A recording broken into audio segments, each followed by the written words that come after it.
Hello everyone, and welcome back to the Coaching Masters channel. In this video, we are going to dive in and talk about the ways that you can use social media to promote your coaching business. Make sure to hit that like button, guys, and subscribe so you never miss any valuable coaching content. My name is Bonnie, if we have never met before, and thank you so much for tuning in to this video. Now let us dive in. First things first, the first thing that you want to do when you are diving into the world of social media and you're going to be promoting your services is know who you're speaking to. So know who your target audience is, know who your niche is, so that the content you are putting out speaks directly to that person, right? If we are selling to everyone, we are selling to no one. So we want to make sure that we have a really clear idea of who we are putting our content out to, because we want someone to see it and resonate with it like that and just go, yes, okay, this is my person. This is the person I want to work with. This is the coach that is going to help me get me from A to B, whatever that path is. And so we want to make sure that it's so clear. And if we're just a little bit wishy-washy or we're not really sure who we're speaking with, then it's just not going to hit the same, because maybe you're posting a little bit of this and a little bit of that, and it just becomes very unclear. Whereas if somebody sees your post and they go, yes, oh my gosh, that resonates, and the next one's like, yes, they're speaking to me, and they're like, yes, yes, yes. I think it's something like you need to have 7 points of contact in order for someone to buy your products. So you want to make sure that you're putting those posts up consistently and that they are really resonating with the person that you are trying to attract, with the client that you want to work with. Also think about what your goals are. What is your goal for putting out content? Is it that you are going to get a new one-to-one client? Is it that they're going to enroll in your retreat or your workshop? What is the goal? Because this way you want to start putting out content that is going to either be like secretly promoting the activity that you really want to get people into. So you want to make sure that you've got these like little call to actions, right? And are you trying to educate? Are you trying to entertain? Are you trying to create an emotion?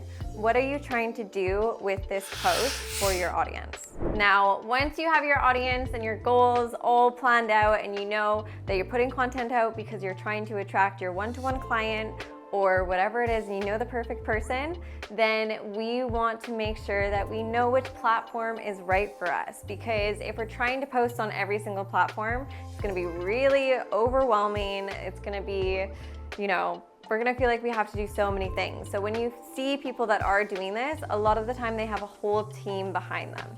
So when it's just you and you're just starting out and you are every single position, then we wanna make sure that it's manageable for you. So I want you to really start to research and think about where your target audience hangs out. Are they on Facebook? Are they on Instagram? Are they on LinkedIn? Are they on TikTok? It may vary depending on, their generation. So you might have some of the more mature generation hanging out on Facebook. You might have a lot of the millennials and Gen Z on Instagram, although I know there are still, the boomers and the Gen X that is on there as well. But this is just so we can start to see where people are hanging out. And then you're gonna have the maybe younger generations, Gen Z and the millennials, and those ones are probably more gonna be prevalent on TikTok. And then you have LinkedIn, which is our professional platform. So if you are working in corporates or you wanna work with professionals, then this is probably the best place to put out content. So no platform is gonna be better than the other. It just depends on who your audience is and where they're gonna be, because you wanna hang out where the majority of people are going to be able to see your posts. Now, next up, when we have picked our desired platform, we wanna make sure that we have really a high quality profile. So I want you to make sure that you've got a high quality picture. I want you to make sure that you've got a really clear bio that states, this is what I do, this is who I help, I want them to just be able to see your page and resonate and go, oh my gosh, this person can help me. Now, once the bio and the picture are good and they are clear, then we can start to work on some other things like creating your personal brand. So maybe you've got certain colors, or you're using specific presets or colors on your profile, just so that when people go there, it just looks very neat and nice and tidy. And it can also be helpful if you start to include some text on the images as well, so that people can see, you know, if they go to a reel, for example, they can see, okay, this reel is going to be about this specific thing. It shows on your profile. They can have a little quick browse when they go, and they're gonna really know, okay, this person can help me with these things. Now, on Instagram, the part that says your name, so not your username, but your actual name, is searchable. So it can be really useful to have what type of coach you are in this place. So you can have your name and then maybe like a little dash and then mindset coach or whatever it is that you are, so that then when people search in Instagram for mindset coach, your name is going to pop up. So we want to make sure that we're using the keywords so that people can find us. When they search, we can use keywords in our images as well. And this way, when people just search those keywords, Instagram is going to pop up our content, our posts, and we are going to be shown to a wider audience. Now, I did touch on this already, but what we want to make sure that we are doing is sharing valuable content, right? We want to make sure that we are giving people a reason to watch us or scroll to us or stop on the post. So we want to make sure that what we're sharing is going to be helpful. So I did mention these 3 things earlier, but I'll just mention them again just so that we're really clear. But it's best if you have content that is either educational. So educational is where you are teaching someone something, they are learning from your post. Now, we also have entertainment, right? Social media platforms are a great place to entertain. A lot of people want to be entertained when they go to these platforms. So we want to make sure, you know, we put in some entertaining content, some content that's going to be really enjoyable or fun, or, you know, give you a little boost when you watch it, give you a little laugh, whatever it is. And then the next one is emotional. So what emotion can we evoke in our client? Are we trying to make them laugh? Are we trying to make them cry? Are we trying to make them feel positive? What is it that we are trying to get with our content? And a lot of the emotional content as well, we can include our own personal stories and experiences. So it can be really great. People learn through stories. So if you share your own experience or you have other stories that you can share that are going to be really helpful, then this is just going to attract probably more people to you. I always see that a lot of the time the highest engagement on posts are the ones that are personal, the ones that share your story, so that people can connect with you as well. But then they can really see, okay, this person has been there, done it, and they can definitely help me. Now, we want to make sure that we are also using the platforms for their purpose. So LinkedIn is going to probably be mostly text. Facebook as well, you've got probably mostly text, but you can share some reels. I don't know if they're called reels on there, but some videos that you can share to Facebook, and they'll come up as like a little reel, or you can post to your stories as well. So same Instagram, you've got posts, you have carousels, which are where you use more than one image, and then you have the reels, which is the video format, and you also have your stories. So the best thing to do is if you are doing a static post, this is where you're going to be putting your knowledge. Your posts are a lot of the time for the people that already follow you. These people know you, they already like you, so what can you put in a static post that is going to be valuable for them to either learn or see or engage with? And carousels can often be better as well, because carousels will post on someone's profile more than once. So because they've got, you know, multiple images, it will post the first picture the first time, and then it will post the second picture at a later date, maybe the next day or a couple days later, so that people have more chance to see your content. Reels on Instagram are a great place to bring in some new followers. So the reels get shown to a wide audience, and this way we are bringing new people to our page. So how can we create video content that is going to be valuable, educational, entertaining, and so that they can see it and they go, ooh, I want to go to that person's page, or they could go to the caption and read it and see what it is you're all about. Stories are where we want to actually be selling. So in your stories is where you're going to be making some offers, putting up your launches, and having people get to know you as well on a more personal level. TikTok, this is our video content, and TikTok can be a lot more casual than Instagram. So Instagram can still have the tendency to be quite picturesque, I guess you could say. And so it may be a little bit more well done, edits, everything else, but you're still going to see people talking to the camera on Instagram, but you'll definitely see this on TikTok where it's super casual. It's just like, you know, you doing some makeup or eating some food or just got your phone out and you're walking and you're chatting. And this is very much TikTok's vibe. It's just laid back. So don't put too much effort into kind of making it look pretty. Just get the information out that's going to be really valuable to people. You can also take content to different platforms. So you can put content from Instagram into Facebook and from Instagram into TikTok. So use your content all over. Repurpose it. It's going to save you so much time. But be careful with watermarks, because if you post something directly from Instagram to TikTok, it is going to show, and so you won't get as many views. Same TikTok to Instagram, but there are apps where you can put the content in to get rid of those watermarks. So just have a little look for some of those. You can have a little Google, and then that way you are not being punished for showing the other content on different platforms. With Facebook, it doesn't matter. Instagram will ask you if you want to actually post it automatically. So if you do, then you can just post directly on Instagram and it will automatically also upload to Facebook. Like I said, we want to be promoting our services. Social media is a huge platform, so we have access to so many people. So let's use it, right? We can promote ourselves. Now, like I said just then, we kind of have different places where we're going to promote depending on the platform. Instagram, you're going to be promoting on those stories, and this can be a really great place to share testimonials. So share client wins, share things that they have accomplished and goals so that people are seeing these wins. You can also post it in a post if you want to see it as well. It can be something that you can pin to the top of your page so that when people go to you, they can just click on the little pin post and be like, oh, great, okay, amazing, look at all these testimonials, and they're right there. You can also, with stories, just put your story in a highlight so that then they can see all your testimonials right there in the highlights as well.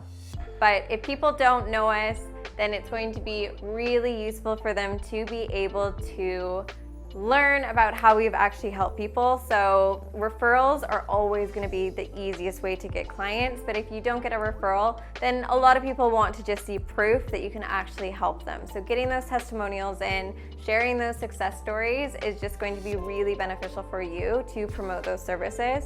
TikTok, again, it's going to be a little bit more casual. You can maybe share a bit of a story that one of your clients has experienced or gone through a win, something like that. So it'll be more of those video formats instead of just sharing, you know, a testimonial that someone has written out and they're just kind of reading it. So we've got different ways that we can do this. LinkedIn as well, you can share those text testimonials, and as well on Facebook. But we're just doing this to build our social proof so that we can show that we can actually help the people that are interested in working with us.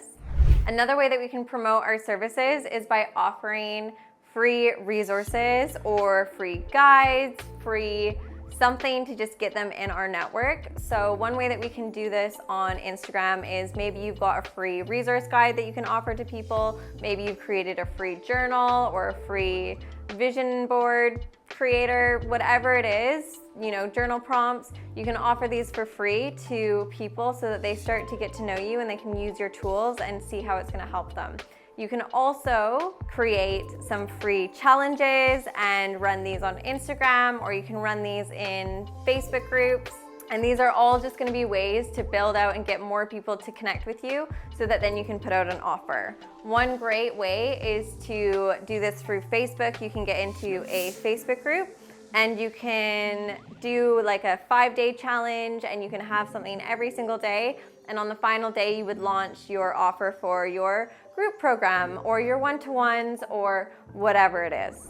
When we are giving away free information as well, we definitely want to try and get their emails so that we can put them on our email list. So if you're offering a guide or videos or workbook or anything like that, make sure to get them to send you their email so that then you can just send it directly to their email. Now they're in your network so that any other emails that you send out, they're going to see, get the offer, and again, it's just a way to promote your services. Now, you also want to make sure that you are utilizing others. So collaboration is huge. See who you can get in front of in their audience. So if you collaborate with other coaches, you can share each other's networks, whether you are doing like an Instagram live or you're doing something in a Facebook group. Bring people into your audience so that they can share, and then they will bring you into their audience so that you can share, and you're going to get a lot of people from that and just more people seeing you, right? A good thing here is that you have been brought in with trust, because if they're already in somebody else's audience, they know, like, and trust them, then when you come in, they're gonna go, okay, this person was brought in by this person that I already trust, so automatically they're gonna have a bigger sense of trust for you, and if you provide lots of value, then it's a great way to get more people into your network. Because all we're doing with social media, guys, is really trying to just get as many people in as possible, and just make sure though that those people that we get in are there to buy. So we want people that are in our network that want to buy. And so sometimes you can have a very small network. I want to make this clear because I know everyone's so passionate about, I need the big thing and I need the big network and I need, the big following. If you have an audience that is just really, really committed to you and loves your products and loves to work with you, then you can make a lot of money with a very small following. I know people that have like a following of like 3,000 people and they are millionaires. So if you get the right people in, you can definitely make some money from it. Of course, you can also run some targeted advertisements and campaigns, whether on Facebook, Instagram. These would be paid, but I always suggest keeping the paid advertisements until later when you've actually started making some money. So I would say until you have made at least like $10,000 in cash into your business, then stay away from anything paid and just work on organic, because you just want to build that up, and ads can definitely add up and be expensive. So this is more when you've established yourself, when you're making money, when you've already been working with clients, then you can start to look at those paid avenues. A couple final points for you guys is just to go out there and be authentic on social media. People resonate with people that are themselves, that are that are authentic, that are just being them, and it feels real and it feels just good. You can tell when someone is being genuine versus when they're not. So just make sure that you're being yourself and you're going to attract people. People are going to be drawn by you. Don't try to be anyone else. Just focus on you and put your personality out there. In line with being authentic is going to be being consistent. So if you're posting, once every month or once every 6 weeks, you're probably not going to build up the following. So you want to make sure that you're really consistent, especially in the beginning. You don't have to post every day, but I would say think about how many times you do need to post or you can post in order to be consistent. So does that look like posting 3 times a week? Does that look like posting 4 times a week? What is consistent for you? Because the algorithm and Instagram and everything will see this, and they're going to want to work off that. So if you're posting 3 times a week consistently, that's going to be so much better than posting 7 times and then no times and then 1 time and then 2 times and then 3 times and then no times. It's just not going to work. So really think about how consistent you can be, and sometimes it's going to be helpful to set a challenge just so that you get it out there at first. So whether you need to post every day for 30 days, get it out, get the momentum going, feel good in your posts, and just kind of get over that fear of posting online. And when you do that, then you can think, okay, what's now realistic for me? Is it posting every 5 days, every 4 days, whatever it is, and then work with that and post every single week until you start to really build and people get to know you and like you and trust you and buy from you. The final thing, guys, I just want to say, have fun. Social media can be really fun. I know it feels really stressful at first, but honestly, once you dive in and you start to enjoy it, it's just a lot of fun. Get creative, have fun taking pictures, get on videos, You know, no one is judging you. Just put yourself out there and just have fun with it. You know, I used to hate reels at first and now I love them. They are just so much fun. I'm like, yes, how can I create this new video or piece of content? And you just enjoy it. Get a list of ideas. I would suggest just write down things that are really geared towards your audience, a 30-day plan, and then you've got all of these ideas. You can add to the ideas, but then you've just got this really great place to start so that you can just start putting yourself out there, because that is the biggest thing. No one is going to buy from you if they don't know you, if they don't see you, if they don't know this is what you're doing. So let people know, this is what I'm doing. Put yourself out there, get the bio good, get the content good, stay consistent, and be authentic and have fun. And you know, when you're having fun, it's gonna come across on your page and you will see these clients start to come in. So this is how you're going to promote yourself on social media so that people can really start to see you, so that you can build up those relationships and you're going to get clients easier as a result. If you did enjoy, then make sure to engage, hit the like button, leave a comment, and I cannot wait to see you in the next video very soon.